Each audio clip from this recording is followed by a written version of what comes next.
Ito mga boss, salpukang Blue by Blue kahapon, July 13 araw ng Sabado, kung saan ay may nadisgrasya nga po dito mga boss. Bago natin panoorin ang kanilang highlights, basahin muna natin itong pinost ni Boxing B The Best kung saan sinabi nga po niya rito na agad isinugod si Dennis Airinho sa hospital matapos manakaut sa round 7 nang matamaan ito ng solid left hook mula kay Romer Pinili. Mabilis ang pag-assist ng rescue team kay Airinho at binigyan ito kaagad ng oxygen bago dinala sa hospital.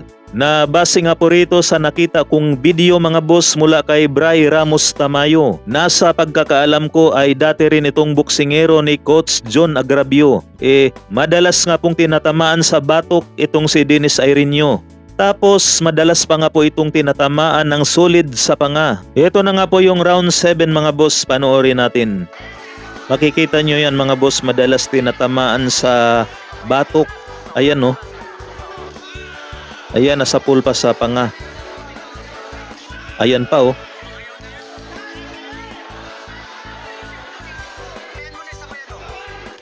Ayan mga boss, left hook.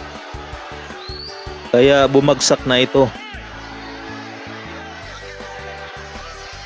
Ayan, tingnan natin kung anong nangyari mga boss.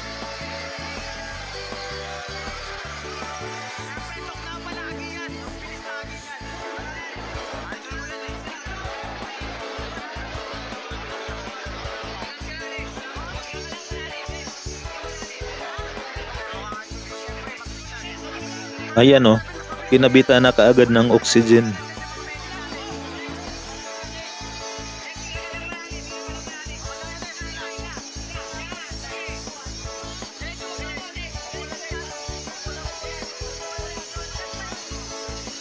Ayun, nakatayo na.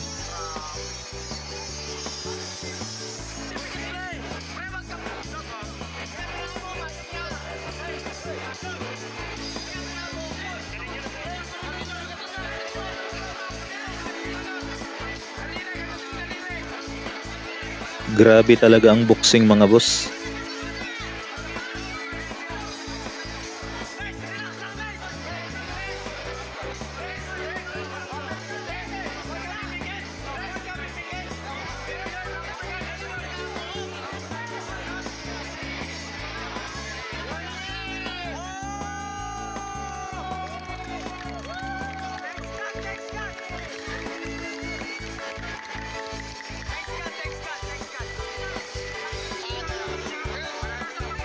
Ngayon ibababa na nila yan para isugod sa hospital. Ayan mga boss oh, nakasakay na.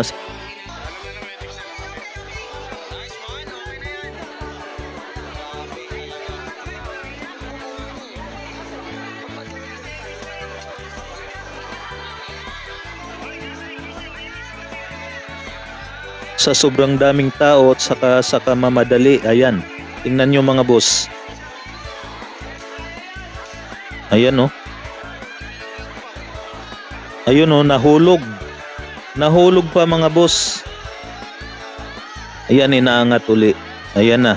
Kaya sobrang hirap talaga ng boxing mga boss. Kahit anong oras pwede kang bawian ng buhay. Sana maayos na itong ating pambato na si Dennis Airinho at nakauwi ng ligtas sa kanilang bahay. Siguro kapag naka-recover na ito uli mga boss, balik ensayo na lang siguro uli ng mas matindi para magbalik sa ibabaw ng luna ng mas malakas. Hanggang dito na lamang muna. Maraming salamat po.